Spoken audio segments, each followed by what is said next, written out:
Bonjour et bienvenue à tous pour suivre avec nous ce journal dont tels sont les principaux titres de ce 15 heures. Dans l'actualité nationale, il y a le lancement de la plateforme nationale dédiée à la création en ligne des entreprises. Et dans l'actualité internationale, le glissement de terrain en Indonésie a fait au moins 10 morts et plusieurs disparus, c'est ce que nous verrons en fin de journal.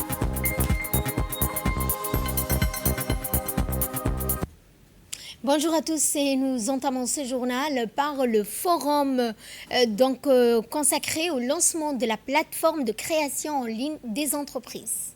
Sous le haut patronage du Premier ministre Abdelkader Kamel Mohamed, le secrétariat d'État chargé des investissements et du secteur privé a organisé ce matin à Aïla le forum de la plateforme de création en ligne des entreprises.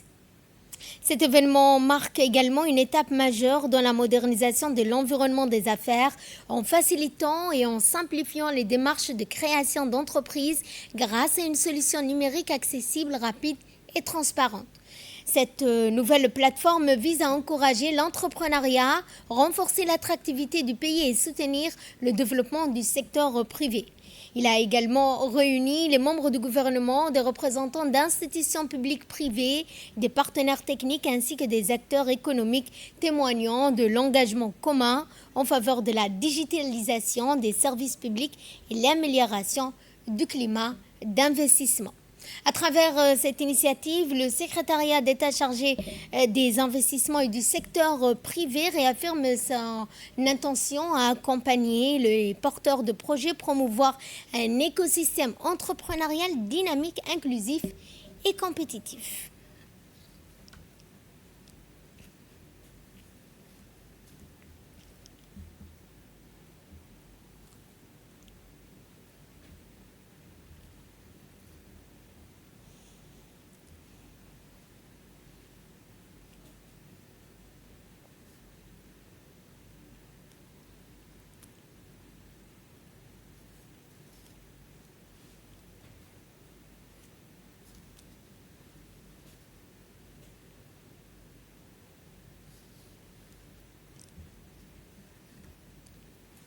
Place cette fois à cette remise des prix qui ont été donc donnés des mains des officiels aux meilleurs investisseurs du pays, marquant également le développement du système numérique à Djibouti. Cette nouvelle plateforme vise, rappelons-le, à encourager l'entrepreneuriat, renforcer l'attractivité du pays et de soutenir également le secteur privé.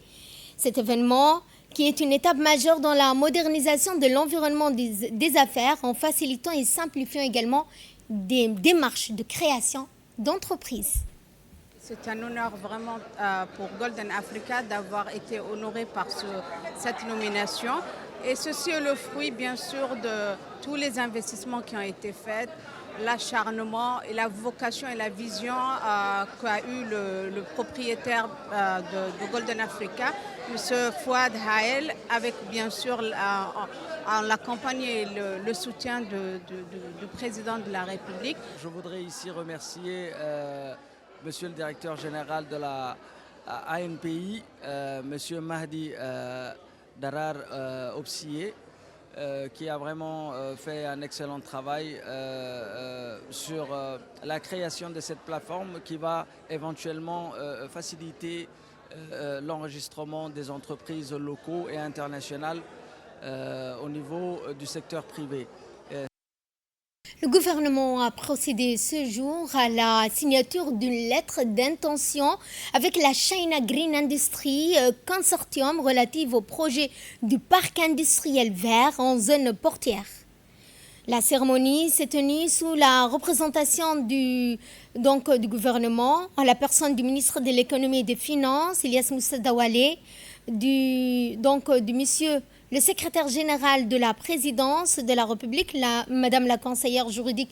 Cette lettre d'intention établie dans un cadre de coopération destiné à structurer les travaux techniques et commerciaux préalables à une éventuelle mise en œuvre du projet. Elle vise également à encourager de manière coordonnée donc une étude de faisabilité approfondie incluant la mobilisation des informations pertinentes, l'organisation également de visites de sites, l'analyse de besoins industriels et énergétiques ainsi que l'examen donc de prérequis réglementaires. Rappelons que ce projet, à ce stade, est envisagé pour une évaluation pour recouvrir des composantes industrielles stratégiques. Santé, cette fois, le ministre de la Santé, Dr Ahmed Roblé Abdillah, s'est rendu dans la région de Dikil. Accompagné du préfet de la région, le ministre s'est rendu au CMH de Dikil. Donc, cette visite de supervision du lancement de la campagne de chirurgie de la cataracte a débuté tôt ce matin, pilotée par le ministre de la Santé via le programme national de lutte contre la cécité. Cette mission itinérante s'inscrit dans une stratégie globale de santé publique. Après une première étape réussie à Ali Sabié, cette campagne sillonnera les 5 régions de l'intérieur du pays sous la direction de Dr Resso, ophtalmologue du CHU de Djibouti et coordinatrice de ce programme. Une étape de 2 spécialistes djiboutiens assure également les interventions. Ensuite, le ministre de la Santé a visité le CMH de Dikil. Donc, lors d'une réunion avec le préfet de la région, le ministre de la Santé, Dr Ahmed Roblé Abdillah, a tenu une rencontre stratégique, notamment avec les responsables de la région. Ensuite, une visite de la CAM. Le ministre s'est rendu directement donc, sur les lieux pour voir de visu donc, cette visite de l'hôpital.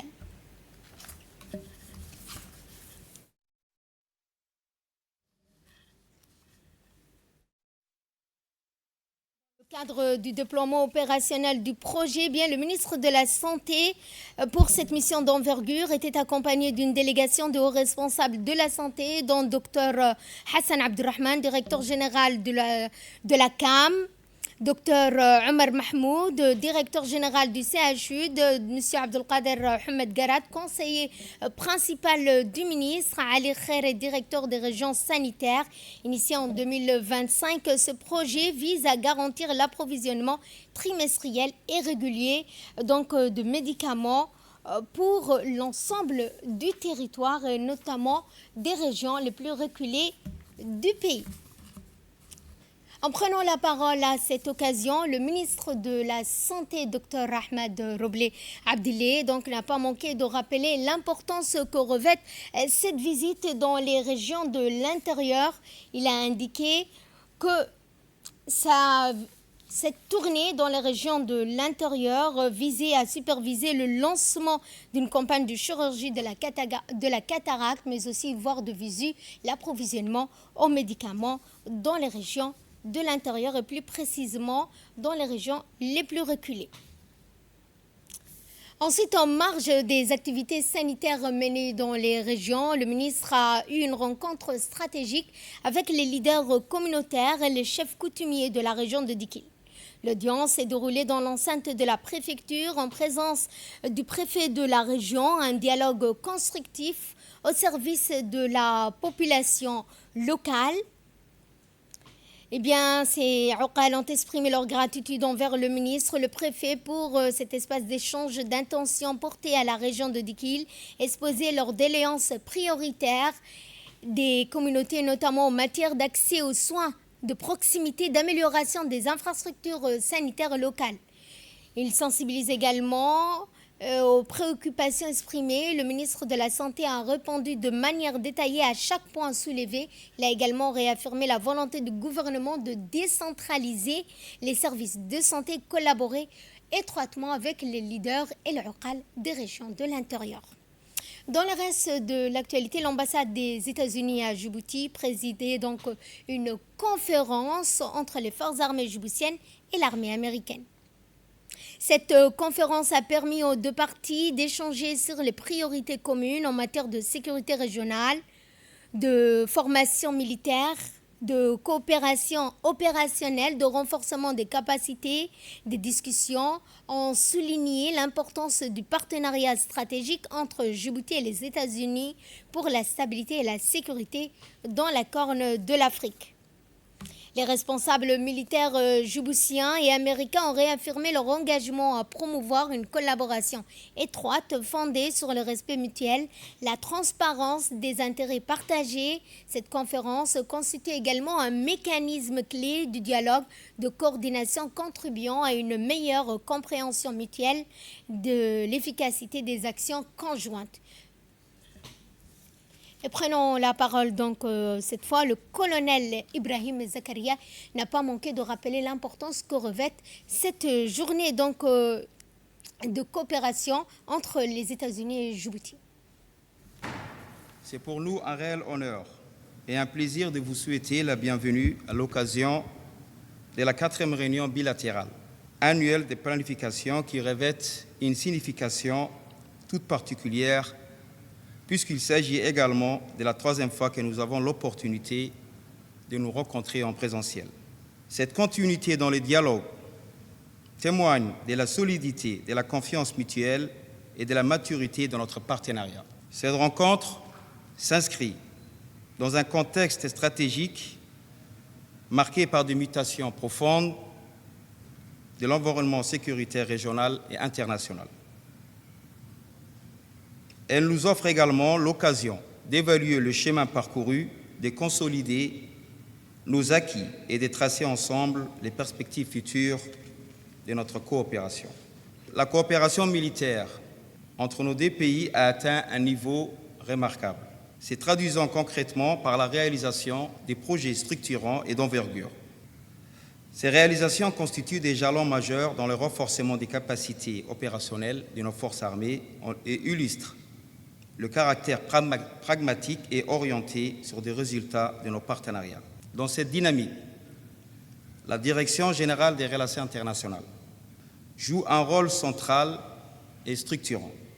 Elle constitue le pivot de cette coopération exemplaire en assurant la coordination, la planification et le suivi des actions conjointes. Notre objectif fondamental est d'implémenter la stratégie de défense définie par le chef suprême des armées, son Excellence, le Président de la République, en identifiant les menaces émergentes et en étudiant les solutions les plus adaptées pour y faire face de manière efficace et anticipative. Suivons cette fois cette intervention de l'ambassadrice des États-Unis à Djibouti. De me joindre à vous aujourd'hui pour discuter d'un sujet d'importance durable, le partenariat sécuritaire entre les États-Unis et Djibouti. Notre engagement commun en faveur de la défense et de la stabilité régionale est profondément enraciné. Et au fil des décennies, ce partenariat s'est renforcé et consolidé pour répondre à des défis en constante évolution. Lorsque nous parlons du partenariat sécuritaire entre les États-Unis et Djibouti, il ne s'agit pas seulement d'accords. Il s'agit de personnes réelles, de défis concrets et de résultats tangibles. Au fil des années, nous avons construit ensemble quelque chose de solide. Et chaque fois que la région est confrontée à une nouvelle épreuve, notre partenariat se mobilise pour y répondre. En 2020, notre collaboration a atteint un nouveau niveau de maturité avec l'élaboration du plan d'action bilatéral par pays, ce qu'on appelle le BCAP. Cette initiative représente une approche pan-gouvernementale permettant au département d'État et au département de la Défense de coordonner plus efficacement avec le gouvernement djiboutien pour soutenir les priorités sécuritaires de Djibouti. Le premier navire électrique intitulé Nadif 1 a été donc inauguré ce matin par l'agence souveraine Carbone. Inauguration donc en collaboration avec le ministère de l'Environnement, du Développement durable ainsi que les autorités portuaires. Ce premier navire, destiné à la lutte contre la pollution maritime, marque également une étape majeure qui reflète l'engagement du pays en faveur de la protection de l'environnement marin et du renforcement du développement durable. Cette cérémonie s'est déroulée en présence du ministre de l'Environnement, des autorités du port, des zones franches, des représentants de la société Carbone ainsi que d'autres invités. Ce bateau a pour mission d'assurer le nettoyage de l'enceinte portuaire et de notre littoral. Il exerce également un rôle essentiel dans le ramassage des déchets marins, le filtrage hydrocarbures, le traitement de résidus associés afin de préserver durablement nos écosystèmes marins. Nadif 1 a été conçu pour intervenir efficacement dans la lutte contre la pollution maritime. Il est équipé de technologies modernes permettant la collecte de déchets flottants, la récupération des hydrocarbures et la prévention de la lutte contre les déchets marins. Cette rencontre marque une étape clé dans la mise en œuvre d'actions au service du développement durable et de la transition écologique de notre pays. Notre agence s'est donnée pour mission d'accompagner les institutions publiques dans la structuration, la mise en œuvre et la valorisation de projets environnementaux et climatiques conformes aux objectifs de développement durable. Notre action vise à cet effet la protection des écosystèmes, la réduction des émissions de gaz à effet de serre et le renforcement de la résilience des infrastructures stratégiques, selon la vision éclairée du chef de l'État, son Excellence Ismaël Omar Guelleh. Le commandant du port de Djibouti a quant à lui exprimé sa satisfaction quant à l'acquisition de ce bateau qui contribue, a-t-il indiqué, à lutter contre les pollutions marines. Je voudrais vous accueillir ici à l'ancien port de Djibouti, les ateliers concernant cet événement, qui est un événement très important. C'est la mise en place d'un système de nettoyage des ports de Djibouti. Et ceci est financé par la société souveraine qui a fait déjà dans le passé beaucoup de choses au niveau de l'environnement. C'est un grand jour parce que, comme vous savez, aujourd'hui l'environnement est quelque chose de très important dans les différentes installations portuaires. Donc, merci beaucoup à Souveraine. Merci beaucoup aussi au ministère de l'Environnement qui a géré cette affaire du début jusqu'à la fin. Donc, le bateau est juste derrière moi aujourd'hui. Il s'appelle Nadif. Il va nettoyer tous les détritus. Quant au ministre de l'Environnement, il n'a pas manqué de rappeler que ce bateau jouera un rôle essentiel dans la collecte de déchets marins. Ce bateau a pour mission d'abord d'assurer le nettoyage de l'enceinte portuaire de nos littoraux. Il exerce un rôle essentiel dans le ramassage des déchets marins, le filtrage des hydrocarbures et le traitement des résidus associés, afin de préserver durablement nos écosystèmes maritimes. En ma qualité de ministre de l'Environnement et du Développement durable, je me félicite tout particulièrement pour cette avancée qui s'inscrit pleinement dans la vision de notre pays. Cette initiative démontre à bien des égards notre engagement en faveur d'un développement durable, responsable et résolument tourné vers l'avenir. Ces navires à la fois électriques et dépolluants contribuent à la réalisation d'un objectif double. Ils favorisent la réduction des émissions de gaz à effet de serre et protège notre environnement, en particulier maritime. Il traduit notre volonté de concilier progrès technologique, performance économique et respect de la nature. C'est dans cet esprit que nous poursuivons et renforçons nos efforts en matière de transition écologique et de transition énergétique. Nous affirmons ainsi notre détermination à inscrire notre pays parmi les acteurs engagés dans la lutte contre la préservation de l'environnement. J'ai fort me levé que cette première africaine suscite des initiatives similaires sur les continents afin de léguer aux générations futures un environnement sain et durable.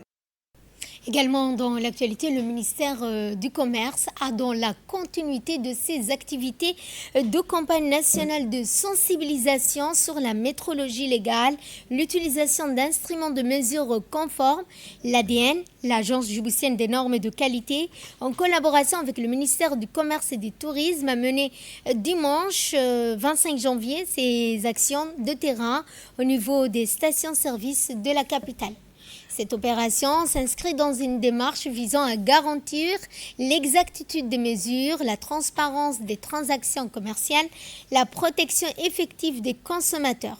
Placée sous la supervision de Mme Ouma Mohamed, chef de service de la métrologie, l'intervention a concerné plusieurs stations pertinentes, notamment National Wall Company, Rubix. Et les équipes techniques ont procédé à des contrôles rigoureux afin de s'assurer que les instruments de mesure respectent les exigences réglementaires en vigueur et ne présentent aucune anomalie susceptible de porter préjudice aux consommateurs.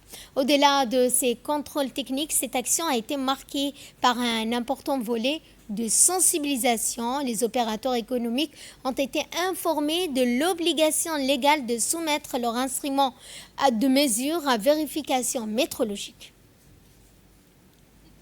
En collaboration avec le ministère du Commerce, nous nous retrouvons aujourd'hui sur les différents points de vente des carburants et de l'hydrocarbure, notamment dans les stations NOC.